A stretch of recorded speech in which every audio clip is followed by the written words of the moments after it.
Hey again, it's me, the new guy. I would imagine that you have spent more time with your family over this last year than you have in a long time. Is that true? Yeah, like when school shut down last March, and then you're at home, you're quarantined. Maybe some people in your family, maybe you got COVID, and so you had to like self-isolate and do all those things. And then summer hit, and it was like some people traveled, some people didn't. So you're staying at home, and then you go back to school. You're like, man, I don't know if anybody was like, I don't know if they're like the masses have not been more excited about going back to school. But then everybody that I was talking, every student was like, man, I bet like we're gonna be in school for 2 weeks and they're gonna send us home. Did you guys feel that way? Yeah? So like, didn't happen. You stayed the whole semester pretty much, Thanksgiving, and then Christmas comes. And then for like the last couple weeks, you've been at home again, right? Yeah? You guys with me? Okay, so you're at home, and so I would imagine you probably spent a little more time with your family. And I don't know, you going back to school last week, if it was like, oh man, sweet mother, I would just love to like get back to school because I can't be with my family anymore. Or if you were like, I really don't want to go back to school right now. I don't know. Anybody feel one way or the other on that one? Yeah. Yeah. So here's the deal. I would love to kind of, since you spend a whole lot of time with your family, I would love to get to know your family. All right, so here's what I want to do. After the service, I would love to, if I've not met you already, I would love to meet you, give you a fist bump, hang out maybe before you go to D group. But what I want you to do is I want you to show me a picture of your family. Deal? Right? I want you to show me a picture of your family, and it can be your immediate family, like your parents, your siblings, or whatever it may be. Or maybe you're just like really in love with your dog. Like, if you want to show me a picture of your dog, I would love to see your dog Ruffles or whatever his name is, if you're like, I really like my grandparents, man, I'd love to see a picture of your Meemaw and your Peepaw. Like, I'm happy to, I would love to know about your family as we kind of just get to hang out at tonight. And so, sound good? Can we do that? I'm curious. I'm gonna see how many people's families, like pictures, I can see tonight. All right, so I wanna bust the record. Okay. Right now, the record is, I don't know, but we're going to make the record, and it's going to be awesome, okay? But before you show me a picture of your family, I would love to show you a picture of my family, and this is them. All the girls are like, oh, and all the guys are like, what's baby? So obviously that's me, and then on the far left is my wife, Allison, and so she is just absolutely wonderful. I love her. And then the middle there is our 2-year-old son, Brooks, and the reason that we're making that face is because that was the face that Brooks was making. Like, we were like, hey, Brooks, say cheese, and that's what he did. So we were like, you know what, just so we can all match, that's what we did. You can also notice that he's holding that purple telephone, which was his toy of choice that day. He, for whatever reason, would not let it go. He's never played with it before, never played with it since. It just happened to be this day that he really wanted to play with this toy, and so would not let it go. But anyways, that's my family, and you'll see them around here. From time to time, you'll see them at Winter Chill, which we'll talk to you guys about here in just a few minutes as well. But I also have a couple of siblings. Anybody have an older sister, older brother or something like that? Okay, all right. I have an older sister and a younger brother, okay? And so I'm just curious, anybody a middle child? Middle child? Yeah. It's tough. It's tough, isn't it? Yeah, we've got support groups for that. I mean, I'm telling you, like, it is a tough go being the middle kid. You're the most forgotten, and it just is what it is. But all that being said, back a while, when my sister was in high school, she had a friend, and her friend had a boyfriend. All right, and so they were over 16, so they were driving, and they decided that they wanted to go on like a nature excursion, okay? So but it wasn't like they wanted to go like Pinnacle Mountain or anything like that. It was like they were gonna drive up somewhere and go look off some overlook. I don't remember where it was, but it's somewhere deep into nature is where they were going. And what happened was they started to get in a fight. All right, and there's something about like if you get in a fight with somebody and you're like in a space like this, you guys can separate. You guys know what I'm saying? But when you're in a car going somewhere, you've got nowhere to go, right?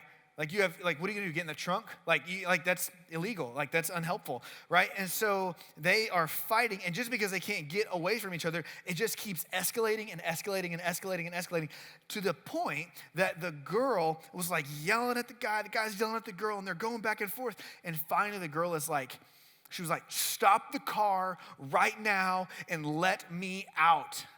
And he's like, I'm not gonna just let you out. We're in the middle of nature. Like there's like so many different things going on out here.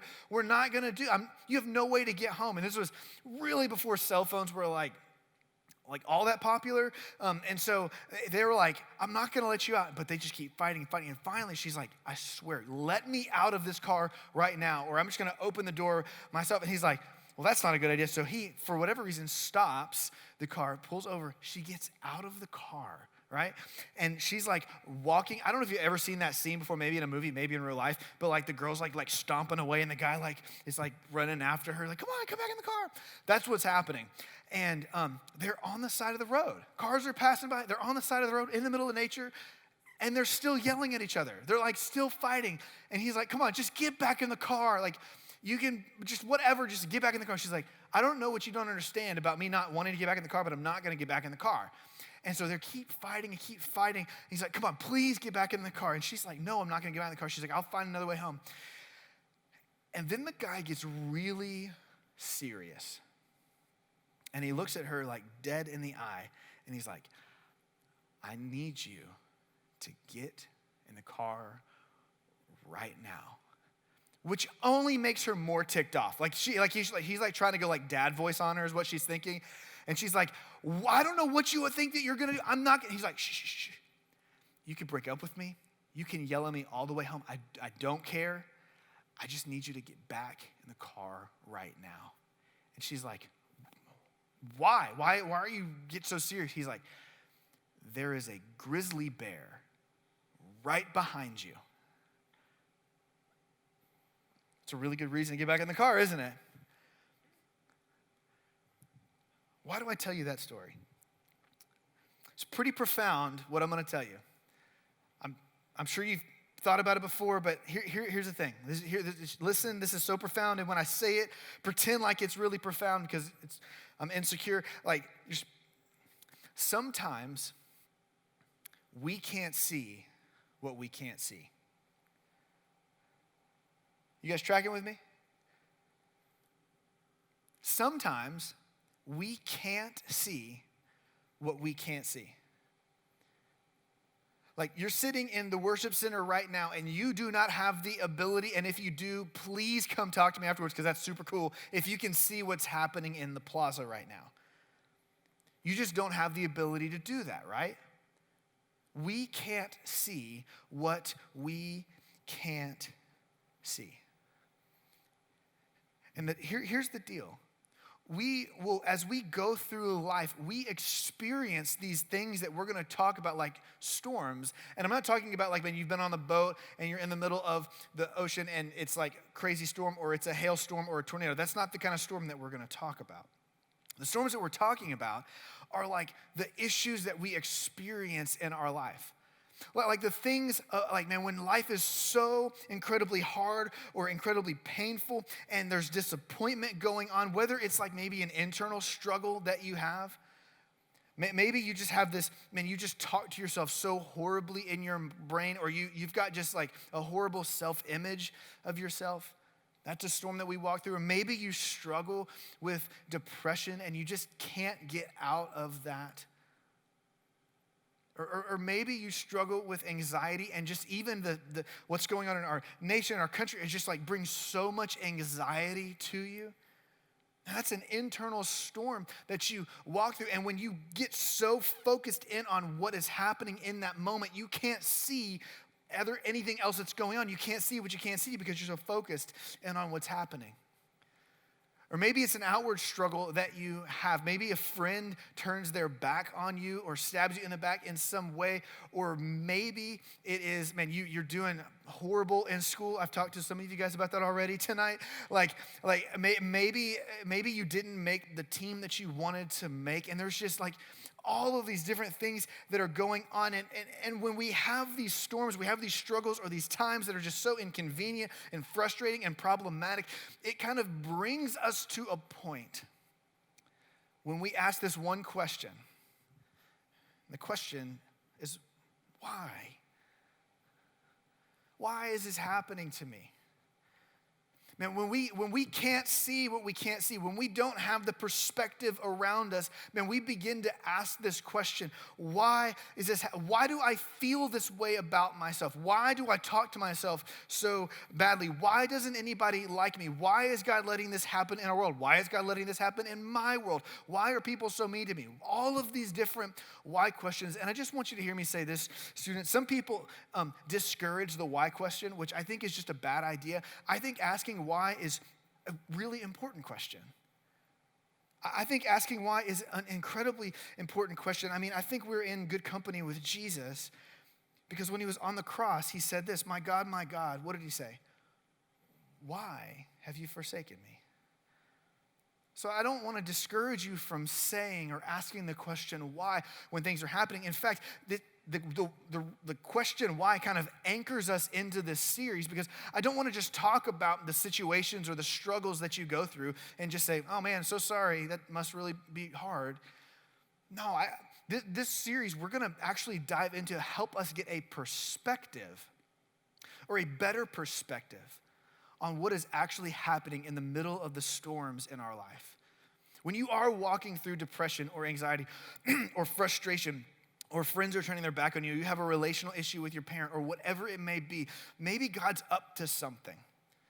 The problem is that we're so focused in on those things that we can't get perspective, so we begin to ask why. And when we begin to ask why, we begin to look around and we can gain some perspective. Because I think if we don't ask the why question, what's going to happen is you're going to eventually think that, like, man, why is God letting this happen to me? You're going to begin to question, like, man, has God forgotten about me? Has God totally just abandoned me? Is God even real? And the reality is, I hope in this series you'll understand that nothing could be further from the truth. In fact, I want to just, you don't have to hear it from me, because I know that God's up to something in all of our lives, but man, there's this passage in Psalm 139 that just kind of speaks of the promises that we have in God when it comes to this. This is what it says, Psalm 139, starting in verse 1, it says this: listen, O Lord, you have searched me and known me. This is David praying to God, and he's acknowledging, God, you know me. You know me better than I know myself. He says, you know when I sit down and when I rise up. You discern my thoughts from afar.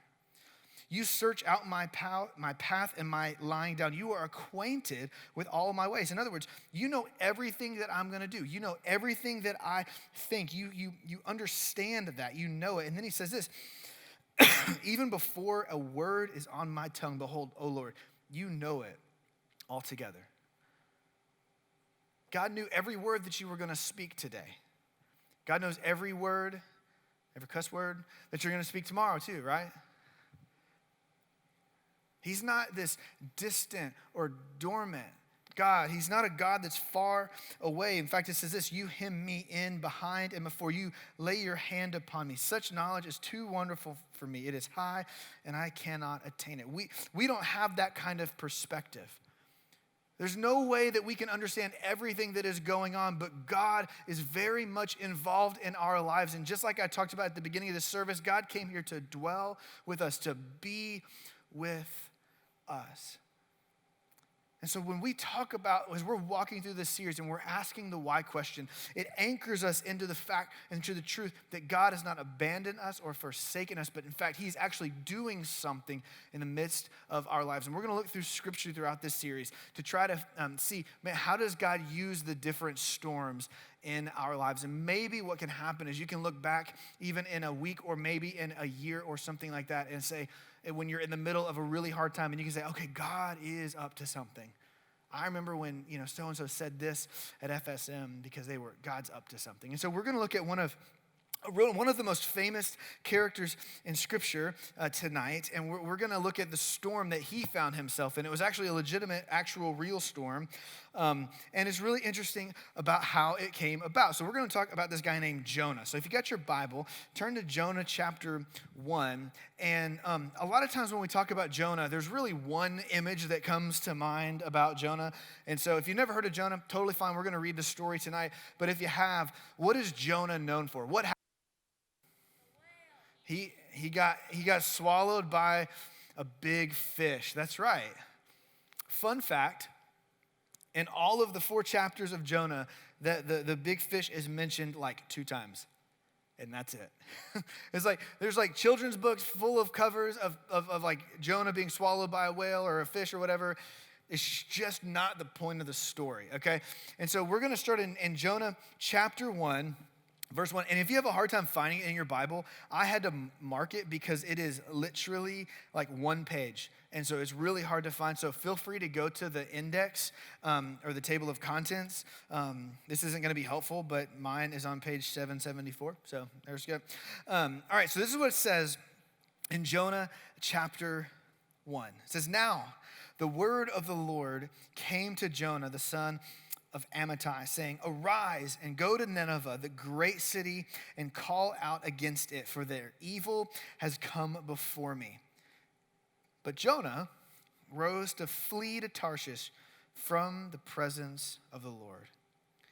He went down to Joppa and found a ship going to Tarshish, and he paid the fare and went down into it to go to them to Tarshish, away from the presence of the Lord." So what's going on here? Have you ever been asked to do something you didn't want to do? Right? You find yourself in good company with Jonah. The Lord says very clearly, "I want you to go to this place and do this thing. I want you to speak out against their evil." And he's like, "Yeah, but no," and goes the totally other direction. I don't know if you ever found yourself like, man, your parents tell you to clean your room and you don't want to do it and you don't do it, right? Or something like that. There was this time way back a while. So I talked to you about my sister already, kind of. She's 4 years older than I am, all right? And my brother is 7 years younger than I am. So there's kind of a big gap between all of us. And so when my mom was pregnant with my brother, my sister is also named Allison, which gets really confusing sometimes. But me and my sister Allison, we were like excited to see kind of like, hey, what is the kid gonna be? Like, is it gonna be a boy or a girl?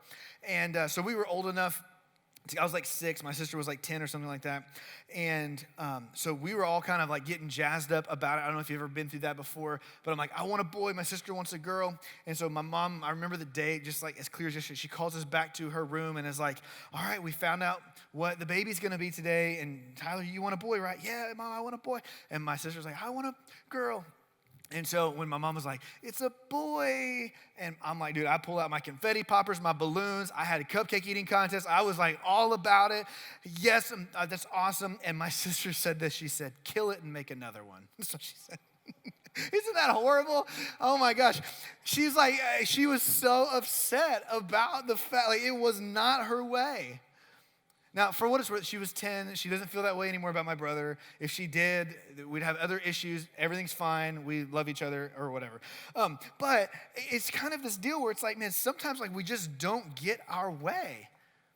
You guys know what I'm saying? And it's like we want things to go our way. My sister wanted a girl and it didn't happen. Man, we want things to go our way. We want our plans, our preferences, our will, our thing to happen. The story that we've made up in our mind, we want that to be the thing that happens. We don't want to be told to do something that we don't want to do. We don't want our plans not to work out. And that's exactly where Jonah is. But here's what's really interesting about Jonah. It says it twice in the scripture is that God calls him to go somewhere. But then it says that Jonah was like, he's like, I don't want to do what God's calling me to do. And he's like, intentionally, I'm going to run away from the presence of God. That's what it says 2 times. I'm running away, or he's fleeing from the presence of the Lord. And the thing about it is, like we've talked already tonight, Jonah is running away from the very thing that God created him for. Like we said, God came here to dwell on earth with us, to be in relationship with us. And it's the very thing that Jonah is trying to run from. Now, here's the thing, students. God isn't a God that's like a Captain No Fun, all of these rules and laws and regulations so that you have the worst life ever. No. Jesus actually said this in John chapter 10, verse 10. He says this, "The thief comes only to steal, kill, and destroy. But I came that they may have life and have it abundantly." God's plan for you is that you would have a abundant, full, rich life. That's what God longs for you. But God also knows that the way that we get to have that kind of life is with God. And when we run away from God, we're running away from life. Are you guys with me? When we run from God, we're running away from life, from the true and abundant life. And so sometimes what happens, and I don't want you to miss this, okay?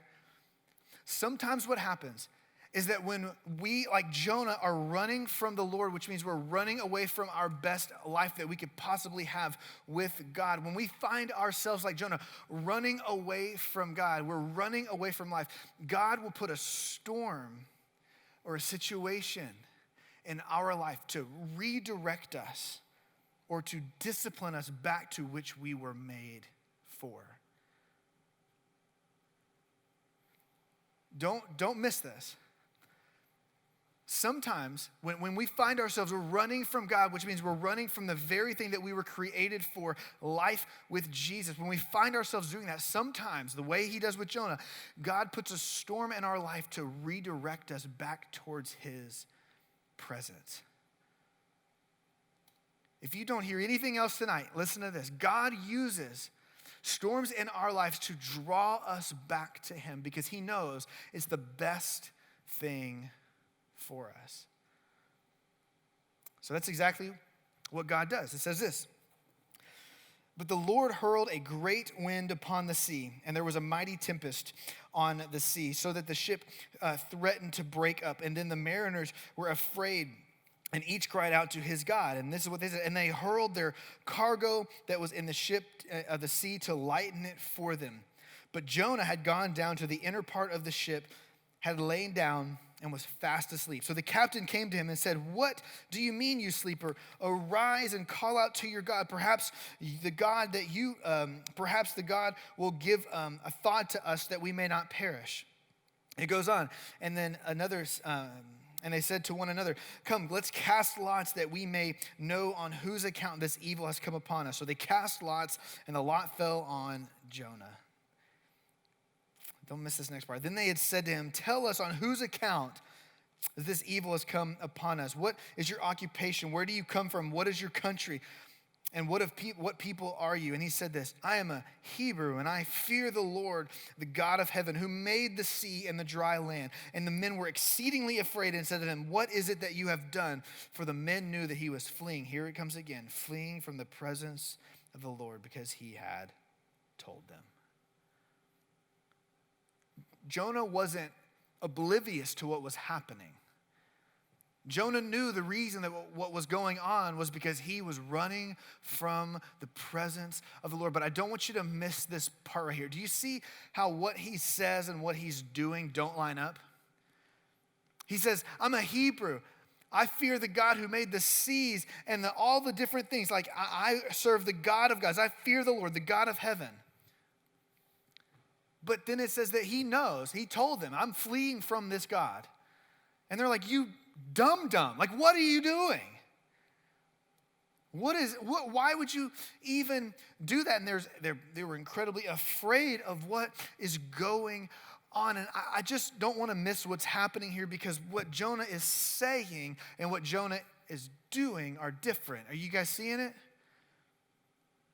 He's saying that he believes in God, that he follows God. But he even tells them that he's not actually doing that. It would be like this. If you guys met me tonight, like some of you have, and I'm like, "Yeah, man, I'm an NBA basketball player." You guys would laugh at me like you did. Like, "Come on, Bruno, you're just like laughing at me, man." I'm like, yeah. I'm like, "Of course you're not dude, I'm 5'10" on a good day if I've stretched, okay? Like I am clumsy with a basketball. I'm by no means do I look like a basketball player. There was never a time that you were like, "You know what, I bet he retired from the NBA." like that just doesn't happen, right? Okay, it's kind of hurtful, but it didn't happen, okay? Now here's the thing. That's what Jonah is saying. He's like, "I follow God." He's saying this thing, but he's actually not living it. I'm just curious. Are you saying that you're a Christ follower, but you're not actually living it? Do you do a lot of Christian activity? Maybe you go to a Christian school and you learn about it all day, and then you come here and you're in a D group, you've been to Winter Trail, you do all the mission trip and all of that, but when you leave here, like when you go home tonight, are you actually living as a Christ follower? I mean, you may say, yeah, I believe in God. Yes, I believe in Jesus, but man, if I followed you around, would I be like, yeah, man, he loves Jesus. She loves Jesus. Or I'd be like, man, I'm not seeing it. Maybe there's something going on in your life. I'm not saying it's always this way. Maybe if you're feeling something, maybe you're in a hard season, maybe God's trying to redirect you to himself. Because what we see in the rest of this passage, Jonah goes to the guys and he's like, hey, this is my fault. He's like, man, here's what we need to do. I need you to throw me into the water. That's what is going to make this thing stop. And they throw him into the sea, and the wind and the waves and the storm stops. And it's this, I'm not saying that, man, if you're faking it as a Christ follower or anything like that, that you need to go throw yourself in the Arkansas River. That's not what I'm saying.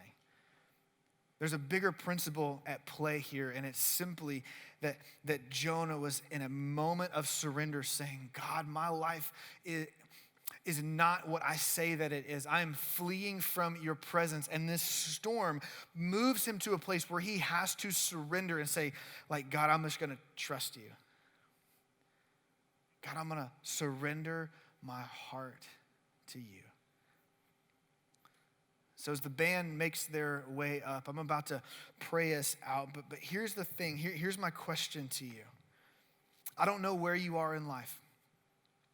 I don't know what your circumstances are like. I don't know what hard things you've been through, but I just want you to understand this. Sometimes God puts circumstances in our life that he may redirect us to himself, because he knows that is the best place for us. It's going to be the place that we find life and life abundant. And so I'm just going to invite you guys to ask yourself the question, where are you with God? Not even like where are you with God, but like where are you in your faith? Like do you say, man, I believe in God. I believe in the God of heaven. I believe in Jesus. I follow him. But if you actually looked at your life, would other people say, yeah, they follow Jesus? So why don't you guys close your eyes with me?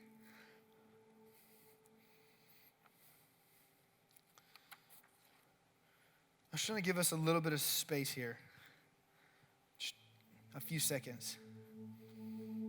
If you get your phone, put it down. If you've got other distractions, just put them away for a second. And I want you to ask yourself this question. Where am I in my faith, really?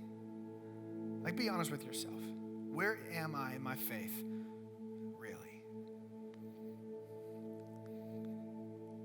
If you've never followed Jesus before, man, his arms are wide open to you. He's not mad. He just wants you to be with him. It's what he created you for.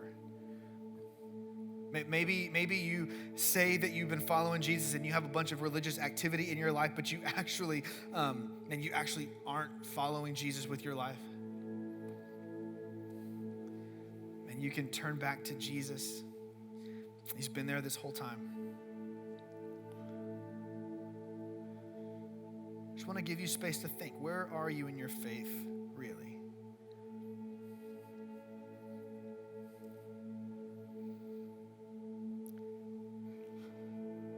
God in heaven, we praise your name. God, I thank you for this story that you've given to us, this time in history that's been preserved in your word. And just pray, God, for these students, God, wherever they find themselves in their faith, God, would you do a work in their hearts? And Holy Spirit, we invite you into this place.